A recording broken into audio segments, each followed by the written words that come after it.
College, दफ्तर जाना हो या फिर कहीं और, कई बार हम मोबाइल निकालते हैं और डेस्टिनेशन डालते हैं और कुछ ही मिनट के बाद बाइक या फिर ऑटो या फिर कार हाजिर हो जाती है। ओला, उबर और रैपिडो जैसी सेवाएं ने हमारी ज़िंदगी को कन्वीनियंट बना दिया है। यहाँ हम आज बात करने वाले हैं कि कैब प्रोवाइडर कंपनी ओला की, जिसकी शुरुआत 2010 में हुई थी और आज यह कंपनी एक एग्रीगेटर से आगे बढ़कर इलेक्ट्रॉनिक बाइक और कार प्रोडक्शन कंपनी बन चुकी है।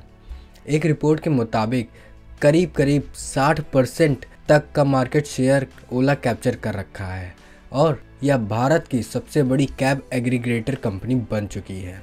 IIT बॉम्बे के 2 इंजीनियर्स ने इस कंपनी की शुरुआत की थी। इसके फाउंडर भावेश अग्रवाल ने पहले 2008 में बीटेक की पढ़ाई पूरी की और फिर माइक्रोसॉफ्ट कंपनी में नौकरी लग गए। 2 साल नौकरी करने के बाद उन्होंने वीकेंड ट्रिप प्लान करने के लिए हॉलीडे पैकेज प्रोवाइड करने वाली एक ऑनलाइन वेबसाइट बनाई जिसका नाम था olatrip.com और फिर कुछ समय बाद उन्होंने ओला कैब की नींव रखी थी। इसके पीछे एक इनकी कहानी है। वह यह है कि एक बार भावेश बेंगलोर से बांदीपुर जा रहे थे। इसके लिए उन्होंने टैक्सी बुक की थी, लेकिन ड्राइवर ने रास्ते में ज़्यादा किराए की डिमांड कर डाली।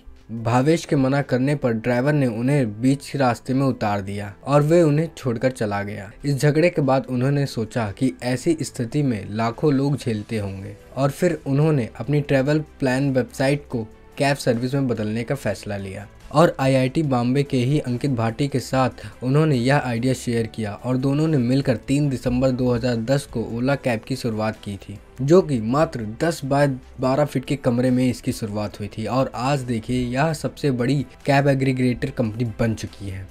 भावेश के घर वालों को शुरू में यह आइडिया नहीं जचा था।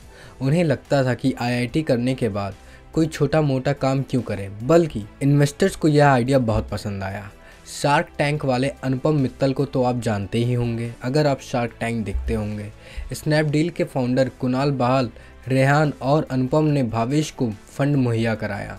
इसके बाद फंडिंग मिलती चली गई। 26 राउंड में 48 इन्वेस्टर ने $430 करोड़ का यानी कि 32,000 करोड़ रुपए से ज़्यादा उन्हें फंडिंग मिल गई। भावेश अग्रवाल के मुताबिक इन्वेस्टर को clear vision, sustainable business model और एजुकेशनल प्लान चाहिए था और उनके पास ये तीनों थी। भावेश का कहना है कि साल 2011 से लेकर 2014 तक का स्ट्रगल का दौर रहा था और इस दौरान उन्होंने खुद ही प्रचार प्रसार किया और खुद ही ड्राइवर बनकर अपनी सर्विसेज को प्रोवाइड करते थे। फिर 2014 से 2017 तक का जो फेज़ था वो स्केलिंग फेज़ था। कंपटीटर्स लगातार पैसे झोंकने लग रहे थे और इसी बीच ओला ने भी यही किया। फिर 2017 से शुरू हुआ कंसोलिडेशन का दौर। इस दौरान ओला ने एक शानदार ऑर्गेनाइजेशनल स्ट्रक्चर बनाया और कमाई पर ज़्यादा फोकस किया। ड्राइवर्स को ज़्यादा इंसेंटिव और कंज्यूमर्स को छूट मतलब कि डिस्काउंट देने लग गए। इस आइडिया ने ओला को खूब आगे बढ़ाया, जिसकी वजह से आज हमारे देश की टॉप यूनिकॉर्न कंपनी में से ओला एक है। ओला कैब एग्रीगेटर कंपनी है, यानी कि यह केवल कैब बुकिंग सर्विस को प्रोवाइड करती है। कंपनी के पास अपनी कार नहीं है, लेकिन ऐप के जरिए वे कस्टमर और कैब ड्राइवर्स को जोड़ती है और ऐप पर ही उनकी बुकिंग का कमीशन फिक्स होता है। ओला ने भारत के अलावा ऑस्ट्रेलिया, न्यूजीलैंड और ब्रिटेन में भी अपने सर्विसेज को शुरू कर दिया है। ओला ने अब तक 6 कंपनियों को एक्वायर कर दिया है, जिसमें से है Taxi For Sure, Food Panda, Geotagg, Qarth, Ridlr और पिकअप। ये जो कंपनीज हैं इन सभी को इन्होंने एक्वायर कर रखा है।